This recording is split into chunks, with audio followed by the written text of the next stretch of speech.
끔찍한 일이 벌어졌습니다. 2025년 가을 인도 라이에서 50만 명이 하루아침에 일자리를 잃었어요. 삼성, LG, 현대차, 한국 3대 기업이 동시에 철수를 선언한 거죠.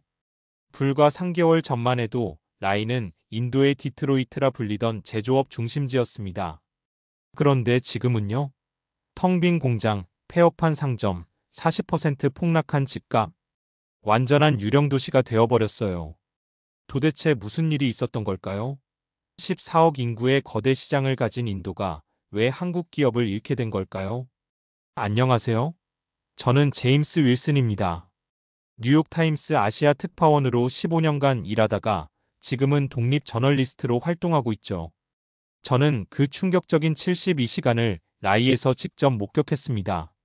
30년 신뢰가 무너지는 순간을, 50만 명의 눈물을, 그리고 너무 늦은 후회를 말이에요. 지금부터 그 이야기를 들려드리겠습니다. 그 전에 잠깐 구독과 좋아요는 더 좋은 영상을 만드는 큰 힘이 듭니다. 2025년 9월 초 저는 라이 시내 한복판에 서 있었어요. 주변을 둘러보니 정말 놀라웠죠. 삼성 간판, LG 전시장, 현대차 대리점, 한국 기업들이 도시 전체를 가득 채우고 있었거든요. 이 도시가 얼마나 한국 기업에 의존하는지 아십니까? 현지 택시 기사 라지가 제게 말했어요. 제 아들은 삼성에서 일하고 딸은 LG 협력업체에 다녀요. 우리 가족 수입의 90%가 한국 기업에서 나오죠. 라지 같은 사람이 수십만 명이었어요. 라이 인구 500만 명 중 직간접적으로 한국 기업과 연결된 사람이 100만 명이 넘었으니까요. 그런데 그날 오후 분위기가 확 바뀌었습니다. 타밀나두 주지사가 긴급 기자회견을 연 거예요. TV를 켜니 주지사가 단상에 서 있었죠. 표정이 심상치 않았어요. 외국 기업들, 특히 한국 기업들. 그가 손가락으로 카메라를 가리켰어요. 더 이상 인도를 값싼 노동력 공급처로 여기지 마십시오. 제 옆에 있던 현지 기자들이 웅성거리기 시작했어요. 72시간 안에 우리의 요구를 수용하지 않으면. 주지사가 잠시 멈췄어요. 특별세 30%를 부과하겠습니다. 뭐라고? 저는 깜짝 놀라서 소리쳤죠. 기자회견이 끝나자마자 저는 삼성라이 공장으로 달려갔어요. 정문 앞 분위기가 이상했죠. 수천 명의 노동자들이 붉은 머리띠를 두르고 구호를 외치고 있었거든요. 우리도 인간이다. 한국인처럼 대우하라. 플래카드에는 더 자극적인 문구들이 적혀 있었어요. 10년간 속았다. 인도의 자존심을 되찾자. 기술 착취를 멈춰라. 저는 파업 지도부를 만나기 위해 근처 노조 사무실로 향했어요. 노조 위원장 아룬 쿠마르. 그는 제 예상과 완전히 달랐어요. 30대 초반의 젊은이였고 IIT 출신 엔지니어였죠. 똑똑하고 논리적이었어요. 제임스 씨, 이것 좀 보세요. 그가 두꺼운 서류 뭉치를 테이블에 쿵 내려놨어요. 서류를 펼쳐보는 순간 저는 할 말을 잃었습니다. 같은 일을 하는데요. 한국 직원은 월 350만 원, 인도 직원은 65만 원. 5배 이상 차이예요. 하지만 물가 차이가. 물가요? 아룬이 냉소적으로 웃었어요. 아이폰 가격이 인도가 더 싸나요? 삼성 갤럭시 가격이 인도가 더 싸나요? 글로벌 제품 가격은 똑같은데 왜 급여만 다른 겁니까? 그의 논리가 일리 있었어요. 실제로 인도에서 전자제품이나 자동차 가격은 한국과 비슷하거나 더 비쌌거든요. 관세 때문이죠. 우리의 요구는 간단합니다. 아룬이 종이에 적어서 제게 보여줬어요. 첫째, 한국 직원 급여의 70% 수준으로 인상. 둘째, 인도인 경영진 비율 50% 보장. 셋째, 핵심 기술 이전. 70% 인상이면 현재 급여의 거의 4배인데요. 그래야 공평하죠. 아룬이 단호하게 말했어요. 그때 부위원장 라제 씨가 끼어들었어요. 제임스 씨, 우리가 왜 이렇게 강하게 나오는지 아십니까? 왜죠? 14억 인구입니다. 그가 자신만만하게 웃었어요. 세계 최대 시장이에요. 차이나 플러스 원 전략의 최대 수혜자죠. 한국 기업들이 중국 떠나면 어디로 갑니까? 베트남? 인구 1억도 안 돼요. 멕시코? 너무 멀죠. 결국 인도밖에 없어요. 저는 소름이 돋았어요. 그의 자신감이 너무 대단했거든요. 한국 기업들은 우리 없이 못 살아요. 그러니까 우리 요구를 들어줄 수밖에 없죠. 저는 삼성 인도법인 사무실로 향했어요. 분위기를 확인해야 했거든요. 법무팀장 강석준 상무를 만났을 때 그의 표정이 정말 어두웠어요. 제임스 기자님, 30년간 인도와 함께 성장해 왔는데 이런 식으로 압박받는 건 처음입니다. 어떻게 대응하실 건가요? 본사와 긴급 협의 중입니다. 하지만 그가 한숨을 쉬었어요. 70% 인상은 불가능해요. 회사가 망합니다. 저는 그날 밤 호텔로 돌아와 취재 노트를 정리했어요. 뭔가 심상치 않은 느낌이 들었죠. 14억 시장의 오만함 vs 30년 신뢰의 무게. 이 대결의 끝은 어떻게 될까요? 다음 날 아침 더 충격적인 소식이 들려왔습니다. 모디 총리가 직접 나선 거예요. 델리 비즈니스 스탠더드 경제 포럼. 저는 기자석 맨 앞줄에 앉아 있었어요. 전 세계 언론이 주목하는 행사였죠. 그리고 드디어 모디 총리가 단상에 올랐습니다. 회장이 조용해졌어요. 플래시가 터졌고 카메라가 돌아갔죠. 메이크 인 인디아 2.0을 선언합니다. 모디의 목소리가 회장을 가득 채웠어요. 인도는 더 이상 조립 공장이 아닙니다. 우리는 설계하고 개발하고 생산하는 진정한 제조 강국이 될 것입니다. 박수가 터져나왔어요. 하지만 저는 뭔가 이상한 느낌이 들었죠. 구체적인 정책을 발표하겠습니다. 모디가 종이를 꺼내 들었어요. 첫째, 외국 기업의 현지화 비율 70% 의무화. 둘째, 핵심 기술 이전 없으면 사업 허가 취소. 셋째, 인도인 경영진 비율 최소 50% 보장. 제 옆에 앉은 삼성 관계자의 얼굴이 창백해졌어요. 이건 완전히 우리를 겨냥한 거잖아요. 그가 떨리는 목소리로 중얼거렸죠. 모디가 마지막 한 방을 날렸어요. 외국 기업들이 인도를 존중하지 않는다면 우리도 그들을 필요로 하지 않습니다. 그가 주먹을 불끈 쥐었어요. 14억 인구의 거대한 내수 시장. 이것이 우리의 무기입니다. 회장이 기립박수로 가득 찼어요. 인도 기업인들은 환호했죠. 하지만 외국 기업 대표들은 얼어붙어 있었습니다. 기자회견이 끝나고 저는 급히 삼성 사무실로 향했어요.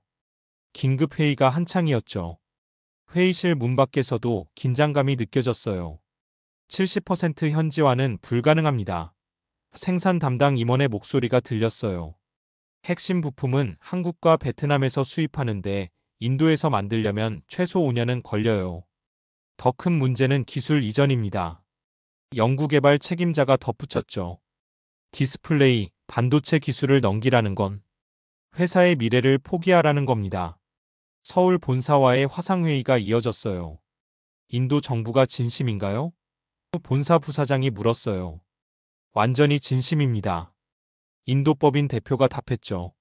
모디 총리가 직접 나섰으니 번복은 없을 겁니다. 그때 본사 회장의 목소리가 들렸어요. 화면에는 나오지 않았지만 그 한마디가 모든 걸 결정했습니다. 신뢰가 깨진 곳에서는 사업할 수 없다. 짧지만 강력한 메시지였어요. 다음 날 저는 LG와 현대차 관계자들도 만났어요. 모두 비슷한 반응이었죠. 인도가 우리를 내치려 한다면 우리도 대안을 찾아야죠. LG 인도법인 전무의 말이었어요. 라이 공장에 20억 달러 추가 투자 계획이 있었는데 전면 재검토하겠습니다. 현대자동차는 더 직설적이었어요. 그날 밤 저는 놀라운 정보를 입수했습니다. 한국 기업들이 이미 베트남, 멕시코 정부와 비밀 협상을 진행 중이라는 거였어요. 베트남 정부가 파격적인 조건을 제시했대요. 제 소식통이 귀띔해줬죠. 50년 무상토지 임대, 10년간 법인세 면제, 전력용수 무료 공급. 거의 모든 걸 다 주겠다는 거예요. 정말입니까? 베트남 총리가 직접 한국 기업들한테 말했대요. 베트남은 인도와 다릅니다. 한번 약속하면 끝까지 지킵니다라고요. 저는 충격을 받았어요. 한국 기업들이 이미 플랜 B를 준비하고 있었던 거죠. 그런데 인도 정부와 노조는 전혀 몰랐어요. 아니, 알려고도 하지 않았죠. 한국 기업들이 블러핑하고 있어요. 14억 시장을 포기할 리 없어요. 타밀나두 주지사의 자신만만한 발언이었어요. 아룬 노조 위원장도 비슷했죠. 겁주기 작전입니다. 곧 돌아올 거예요. 그들은 착각하고 있었어요.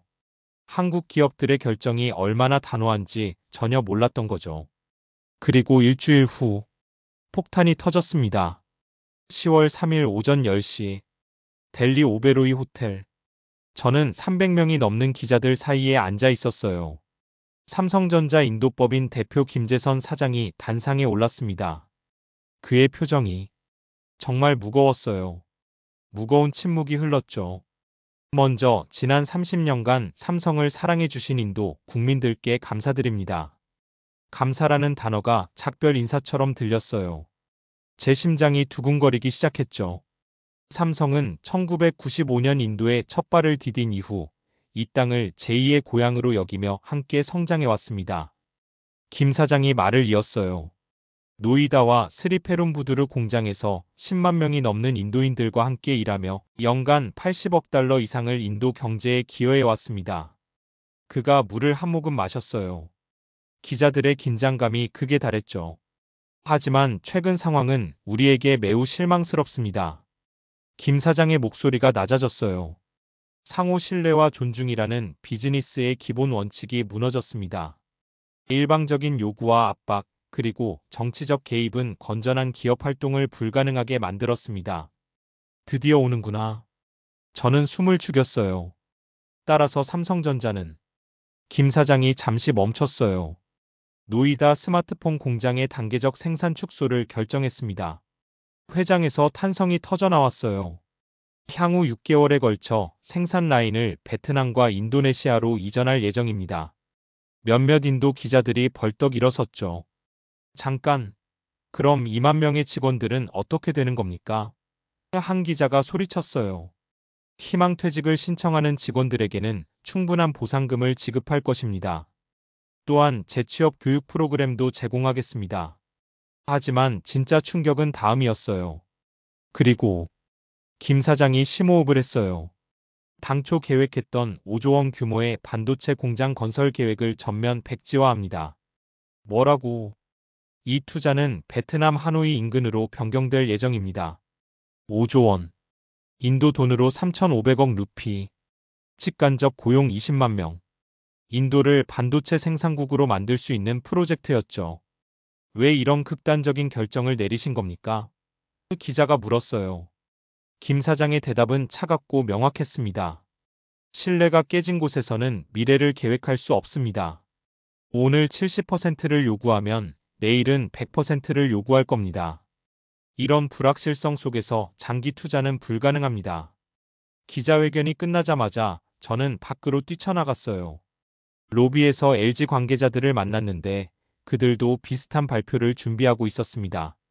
오후 2시 LG전자가 폭탄 발표. 푸네 공장 생산 중단. 가전제품을 태국과 베트남으로 이전. 8,000명이 일자리를 잃게 됐어요. 오후 4시 현대자동차 차례.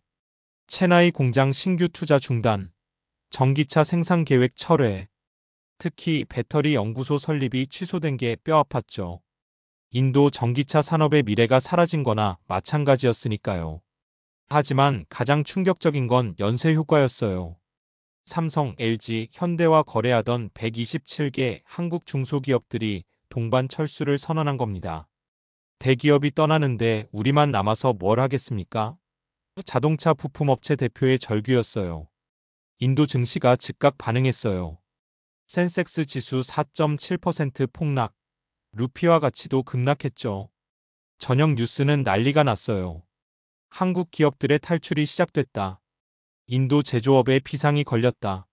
하지만 정부와 노조의 첫 반응은 여전히 오만했어요. 한국 기업들이 블러핑하고 있다. 14억 시장을 포기할 리 없다. 타밀나두 주지사의 성명이었죠. 아룬 노조 위원장도 비슷했어요. 겁주기 작전이다. 곧 돌아올 것이다. 하지만 그들은 몰랐어요. 일주일 후 첫 번째 컨테이너가 한국으로 떠났습니다. 삼성 노이다 공장의 핵심 설비들이었어요. 그제야 인도는 깨달았죠. 이게 진짜구나. 한국 3대 기업의 철수 발표 이후 저는 믿을 수 없는 광경을 목격했습니다. 마치 도미노처럼 모든 게 무너지기 시작한 거예요. 먼저 움직인 건 부품 업체들이었어요. 라이 임금공단 한국 중소기업 밀집 지역을 찾아갔을 때 이미 이사짐을 싸고 있는 회사들이 대부분이었죠. 15년간 현대차에 부품 납품하며 성장했습니다. K파츠 인도법인 황성태 대표가 텅 빈 사무실을 둘러보며 말했어요. 현대가 투자 중단하는데 우리가 뭘 믿고 남겠어요? 그의 회사는 300명을 고용하고 있었는데 모두 해고 통보를 받았죠. 더 심각한 건 2차, 3차 협력 업체들이었어요. 우리는 LG 협력사에 플라스틱 원료를 공급했는데 이제 주문이 뚝 끊겼어요. 현지 소재업체 사장의 하소연이었습니다. 10월 중순 저는 충격적인 통계를 입수했어요. 한국 기업 철수로 인한 직간접 실업자가 벌써 40만 명을 넘어섰다는 거였죠. 그리고 이건 시작에 불과했습니다. 스리페룸부두르 산업단지는 유령 도시가 되어가고 있었어요. 출퇴근 시간에도 도로가 텅 비었고 식당과 상점들이 하나둘 문을 닫았습니다. 손님이 90% 줄었어요. 한국 식당을 운영하던 구타 씨가 눈물을 글썽였어요. 한국 기업 직원들이 주고객이었는데 주변 상가 임대료도 반토막이 났죠. 부동산 시장은 더 심각했어요. 한국 주재원들이 살던 고급 아파트들이 일제히 매물로 나왔는데 사는 사람이 없었거든요. 집값이 한 달 만에 30% 떨어졌습니다. 10년 만에 최악이에요. 부동산 중개인의 말이었죠. 금융권도 비상이 걸렸어요. 삼성 협력업체들에게 빌려준 돈이 2천억 루피가 넘는데 회수가 불가능해졌어요. 스테이트뱅크 오브 인디아 관계자의 고백이었습니다. 이런 상황에서도 인도 정부는 여전히 강경했어요. 단기적 어려움일 뿐 중국 기업들이 곧 빈자리를 채울 것이다. 실제로 샤오미가 삼성 노이데다 공장 일부를 인수하겠다고 나섰어요. 하지만 조건이 있었죠. 인도 정부가 세금 감면과 보조금을 지원해야 한다. 한국 기업들은 자기 돈으로 투자했는데 중국 기업들은 지원금을 요구하네요. 현지 경제 전문가의 비판이었어요. 더 큰 문제는 기술력이었습니다. 중국 기업들이 한국 기업만큼의 기술과 품질을 제공할 수 없다는 게 곧 드러났거든요. 샤오미폰은 싸지만 AS 서비스가 엉망이에요. 삼성 서비스 센터는 인도 전역에 있었는데 소비자들의 불만이 터져나왔습니다. 10월 말 인도 산업연합회가 긴급 보고서를 발표했어요. 한국 기업 철수로 인한 경제 손실이 연간 GDP의 0.8%에 달한다. 이건 단순한 기업 철수가 아니다. 인도 제조업 생태계 자체가 붕괴하고 있다. 하지만 가장 뼈아픈 건 미래 투자 기회의 상실이었어요. 한국 기업들이 인도에 계획했던 프로젝트들이 모두 다른 나라로 가버린 거니까요. 11월 초 저는 이상한 정보를 입수했습니다. 중국계 컨설팅 회사 직원이 노조 간부들과 비밀리에 만나고 있다는 제보였어요. 라이의 한 카페. 저는 멀리서 그들을 지켜봤어요. 중국인으로 보이는 남자가 서류 뭉치를 건네며 뭔가 열심히 설명하고 있었죠. 아룬과 라제시가 고개를 끄덕이며 듣고 있었습니다. 나중에 안 사실이지만 그 서류는 한국 기업들의 기술 기밀이 담긴 것이었어요. 삼성과 LG의 생산 공정, 핵심 부품 공급망, 심지어 엔지니어들의 개인 정보까지 중국이 뒤에서 조종하고 있었구나. 며칠 후 더 충격적인 일이 벌어졌어요. 화웨이가 인도 정부에 엄청난 제안을 한 겁니다. 오지 인프라 구축에 100억 달러 투자. 인도를 아시아 제조 허브로 만들겠다. 화웨이 인도 대표의 인터뷰가 신문에 대서특필됐어요. 한국 기업들은 인도를 단순 조립 기지로만 봅니다. 하지만 우리는 다릅니다. 샤오미도 가세했죠. 삼성이 떠나면 우리가 그 공백을 메우겠다. 오포, 비보 같은 중국 스마트폰 업체들도 인도 투자 확대를 발표했어요. 상황이 심상치 않다고 판단한 저는 독자적인 조사에 나섰습니다. 그리고 놀라운 사실을 발견했어요. 지난 6개월간 중국 기업들이 인도 정치인들에게 거액의 정치 자금을 제공했다는 정황이 포착된 거예요. 중국은 1대1로 전략의 일환으로 인도 제조업을 장악하려 합니다. 익명을 요구한 인도 정보부 관계자의 말이었어요. 한국 기업을 몰아내고 그 자리를 차지하려는 거죠. 하지만 가장 충격적인 건 따로 있었습니다. 삼성과 LG 엔지니어들에게 은밀한 스카우트 제의가 들어오고 있었던 거예요. 연봉 3배, 자녀 교육비 전액 지원, 심지어 중국 영주권까지 제시하며 유혹했어요. 저도 제의받았어요. 삼성 공장의 한 인도인 엔지니어가 고백했습니다. 화웨이에서 연락이 왔는데 지금 연봉의 3배를 준다고 하더군요. 실제로 몇몇 핵심 기술자들이 이미 이직을 결정했다는 소식도 들렸어요. 10년간 삼성에서 쌓은 기술과 노하우를 고스란히 중국 기업에 넘기는 셈이었죠. 더 큰 문제는 인도 언론이 이런 사실을 전혀 보도하지 않는다는 거였어요. 오히려 중국 기업을 구원자처럼 묘사하고 있었죠. 중국은 진정한 기술 이전을 약속했다. 인도를 세계의 공장으로 만들겠다는 비전을 제시했다. 이런 기사들이 연일 일면을 장식했습니다. 저는 이 정보들을 정리해서 기사로 썼어요. 하지만 반응은 의외로 차가웠습니다. 중국 음모론이다. 한국 기업을 두둔하는 거다. 인도 사회는 진실을 보려 하지 않았어요. 아니, 보고 싶지 않았던 거죠. 11월 말 극적인 반전이 일어났습니다. 파업을 주도했던 노조가 결국 무릎을 꿇은 거예요. 삼성 공장 정문 앞 천막 농성 50일째. 노조 위원장 아룬 쿠마르가 기자들 앞에 섰어요. 그의 얼굴은 초췌했고 자신감 넘치던 눈빛은 사라져 있었죠. 우리가 잘못했습니다. 그의 목소리가 떨렸어요. 14억 시장만 믿고 너무 나갔습니다. 삼성과 한국 기업들에게 공개 사과합니다. 그가 고개를 숙이자 뒤에 있던 노조원 수천 명이 일제히 무릎을 꿇었어요. 저는 그 광경을 보며 눈물이 났습니다. 정말 충격적이었거든요. 그 인상 요구를 철회합니다. 아룬이 울먹였어요. 예전 조건 그대로 일하겠습니다. 제발 돌아와 주세요. 부위원장 라제시도 눈물을 흘리며 말했어요. 우리 때문에 50만 명이 일자리를 잃었습니다. 가족들에게 면목이 없어요. 실제로 파업 주도자들은 엄청난 압박을 받고 있었어요. 실직자들이 그들을 원망하며 집까지 찾아와 항의했거든요. 너희들이 잘난 척하다가 우리 모두를 망쳤다. 한 실직자가 아룬의 멱살을 잡기도 했죠. 저는 아룬을 따로 만나 속내를 들어봤습니다. 중국 기업들이 처음엔 좋은 조건을 제시했어요. 그가 고백했어요. 하지만 막상 한국 기업이 떠나니 태도가 완전히 바뀌었죠. 오히려 더 나쁜 조건을 제시하더군요. 샤오미가 제시한 급여는 삼성의 절반 수준이었대요. 우리가 속은 겁니다. 중국 기업들은 한국 기업을 몰아내는 데만 관심이 있었어요. 노조의 항복에도 불구하고 한국 기업들의 반응은 차가웠어요. 이미 베트남과 멕시코로 이전이 진행 중이었거든요. 삼성 인도법인은 짧은 성명만 발표했습니다. 신뢰 회복에는 시간이 필요하다. 당분간 현재 계획을 유지하겠다.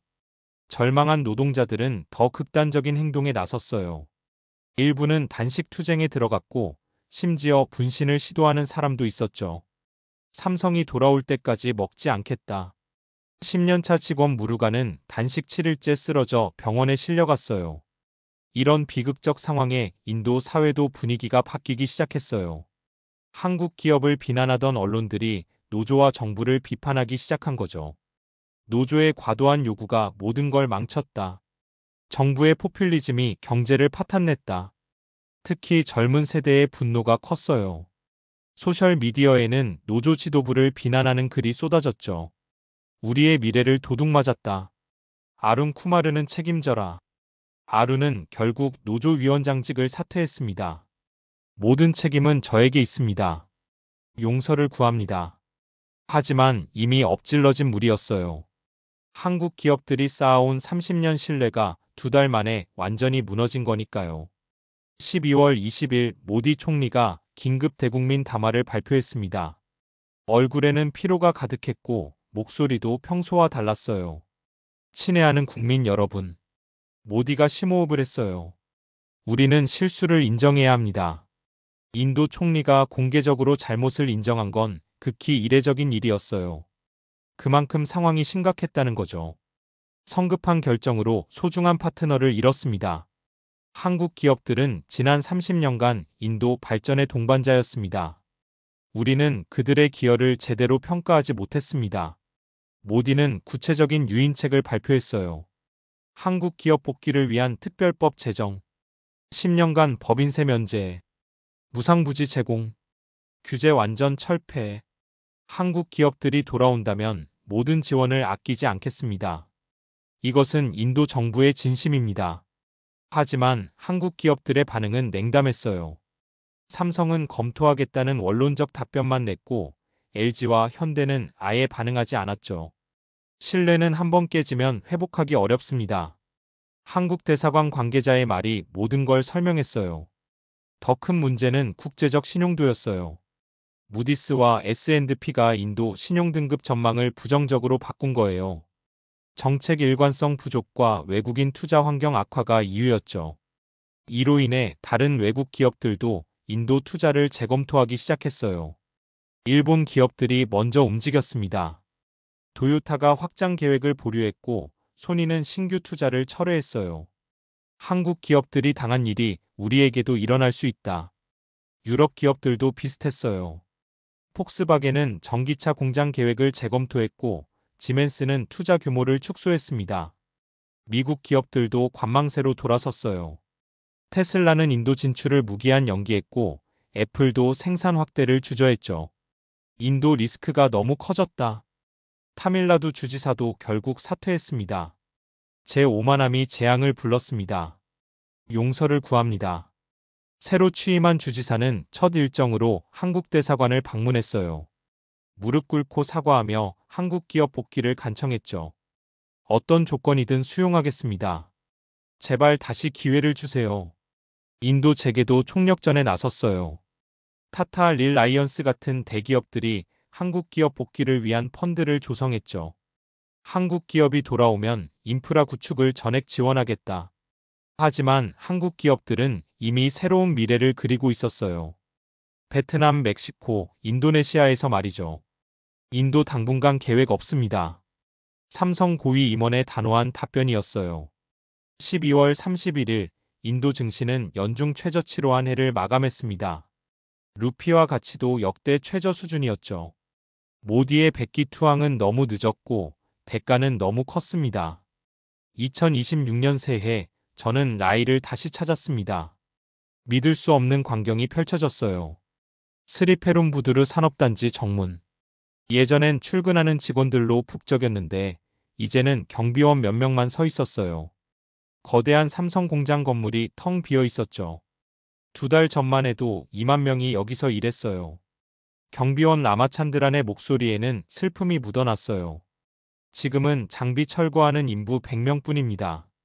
그도 곧 일자리를 잃을 예정이었죠. 공장 앞 도로변에는 실직자들이 천막을 치고 농성 중이었습니다. 우리를 버리지 마라. 삼성 컴백. 저는 10년간 삼성에서 일했습니다. 40대 엔지니어 수레씨가 눈물을 글썽였어요. 이제 뭘 해야 할지 모르겠어요. 두 아이 학비와 주택 대출금을. 더 충격적인 건 연쇄 효과였어요. 한국 기업 직원들을 상대로 장사하던 수많은 자영업자들이 파산 위기에 몰렸거든요. 한국 직원들이 매일 와서 커피 마시고 점심 먹었는데 이제 하루 매출이 10분의 1로 줄었어요. 카페 주인 프리앙카는 다음 달 폐업한다고 했어요. 부동산 시장은 완전히 얼어붙었습니다. 한국 주재원들이 살던 아파트 단지의 80%가 비어 있었어요. 6개월 전엔 대기자가 100명이었는데 지금은 월세를 절반으로 깎아도 세입자가 없어요. 건물주 쿠마르 씨는 대출금을 못 갚아 경매 위기라고 했죠. 학교들도 타격을 받았어요. 한국국제학교는 학생 수가 10분의 1로 줄어 폐교를 검토 중이었고 한국어를 가르치던 학원들도 줄줄이 문을 닫았죠. 3년간 한국어 배워서 삼성 취업하려 했는데 이제 다 무용지물이 됐어요. 대학생 아난드의 절망적인 표정을 잊을 수 없어요. 가장 비참한 건 하청업체 노동자들이었어요. 일용직이라 아무 보상도 못 받았어요. 내일 먹을 쌀도 없습니다. 청소용역업체 직원 칸나는 가족 5명을 먹여 살려야 하는데 수입이 완전히 끊겼다고 했어요. 그런데요, 저는 한 가지 놀라운 사실을 발견했습니다. 한국 기업들이 인도에 남긴 것들을 조사하면서 말이에요. 30년간 한국 기업들이 전수한 기술이 3,000개 항목이 넘었어요. 반도체 설계부터 자동차 엔진 기술까지 첨단 기술을 아낌없이 나눴죠. 일본 기업들은 핵심 기술을 절대 안 줍니다. 중국 기업들은 조립만 시키죠. 하지만 한국 기업들은 달랐어요. 인도 공과대학 교수의 평가였습니다. 교육 투자도 어마어마했어요. 한국 기업들이 설립하거나 지원한 기술학교가 50개, 연간 졸업생이 2만 명이었습니다. 삼성테크 인스티튜트에서 3년 공부했어요. 학비 전액 무료의 취업까지 보장됐죠. 이런 기회가 또 어디 있겠어요? 졸업생 나울의 이야기였어요. 그는 지금 생계를 위해 우버 택시를 운전하고 있었죠. 사회공헌 활동 규모도 놀라웠습니다. 30년간 교육, 의료, 환경 분야에 투자한 금액이 30억 달러, 우리 돈으로 4조 원에 달했어요. 우리 마을에 처음으로 의사가 온 게 현대 이동진료소였어요. 덕분에 많은 생명을 구했죠. 타밀나두 시골 마을 촌장의 증언이었습니다. 저는 이 모든 걸 정리해서 보고서를 발표했어요. 알려지지 않은 진실이라는 제목이었죠. 한국 기업들은 단순한 외국 투자자가 아니었다. 그들은 인도의 미래를 함께 그리던 동반자였다. 우리는 오만과 욕심으로 그들을 잃었다. 이제 그 대가를 치르고 있다. 보고서가 공개되자 인도 사회는 큰 충격을 받았어요. 소셜미디어에는 후회와 자책의 글들이 쏟아졌죠. 우리가 진짜 바보였다. 한국 기업들에게 미안하다. 제발 돌아와 달라. 하지만 이미 떠난 기차는 돌아오지 않았습니다. 진실은 너무 늦게 알려졌고 후에는 아무것도 바꾸지 못했죠. 2026년 3월 작은 변화들이 시작되고 있었습니다. 젊은 인도 기업가들이 모여 한국 기업 컴백 캠페인을 시작했어요. 100만 명이 서명 운동에 동참했죠. 우리가 잃은 건 단순한 공장이 아니었습니다. 미래를 함께 만들어갈 파트너를 잃은 거예요. 캠페인을 주도한 스타트업 대표 아르준의 말이었어요. 대학생들도 움직였습니다. IIT 학생들이 한국 기업에 사과 편지를 보내는 운동을 시작했어요. 우리 세대는 한국 문화를 사랑하고 한국 기업을 존경합니다. 부디 다시 기회를 주세요. 작은 성과도 있었어요. 삼성이 인도의 작은 연구개발센터는 유지하기로 했거든요. 완전히 떠나는 건 아니에요. 언젠가 상황이 나아지면 다시 확대할 수도 있겠죠. 삼성 관계자의 조심스러운 언급이었어요. 희망의 불씨를 남겨둔 거죠. 무엇보다 큰 변화는 인도 사회의 인식이었습니다. 이번 사태를 통해 많은 걸 배운 거예요. 외국 기업도 존중받아야 한다. 신뢰는 비즈니스의 기본이다. 과도한 요구는 모두를 망친다. 저도 희망을 포기하지 않았습니다. 한국과 인도의 관계가 회복될 수 있도록 계속 노력하고 있어요. 양국 기업인들의 대화 채널을 만들고 신뢰 회복을 위한 포럼을 개최하고 젊은 세대들의 교류를 지원하고 있죠. 시간이 걸리겠지만 반드시 회복할 수 있을 거예요. 제가 만난 한 인도 청년 기업가가 말했어요. 30년 우정이 그렇게 쉽게 끝날 순 없으니까요. 최근 긍정적인 신호도 있었어요. 삼성이 인도 시장 상황을 지속적으로 모니터링하겠다고 밝힌 거예요. 완전한 철수는 아니라는 뜻이죠. 인도가 진정으로 변한다면 우리도 다시 갈 수 있을 겁니다. 삼성 임원의 말에서 희망을 봤어요. 저는 믿습니다. 언젠가 한국 기업들이 다시 인도로 돌아올 거라고. 그때는 서로를 진정으로 존중하는 파트너가 될 거라고. 그날을 위해 저는 오늘도 라이에서 다리를 놓고 있습니다. 한국과 인도 두 나라의 미래를 위해서요. 지금까지 인도 라이에서 목격한 충격적인 이야기 어떠셨나요? 14억 시장의 오만이 어떻게 50만 명의 비극을 만들었는지, 30년 신뢰가 얼마나 쉽게 무너질 수 있는지 보셨을 겁니다. 하지만 교훈도 분명합니다. 첫째, 신뢰는 돈으로 살 수 없습니다. 한국 기업들은 30년간 인도와 함께 성장했어요. 10만 명을 고용하고 80억 달러를 투자하고 3,000개 기술을 전수했죠. 단순한 비즈니스가 아니라 동반자 관계였던 거예요. 둘째, 시장 크기가 전부가 아닙니다. 인도는 14억 인구를 믿었어요. 하지만 한국 기업들은 베트남, 멕시코로 갔죠. 시장보다 중요한 건 신뢰와 존중이었습니다. 셋째, 오만함의 대가는 혹독합니다.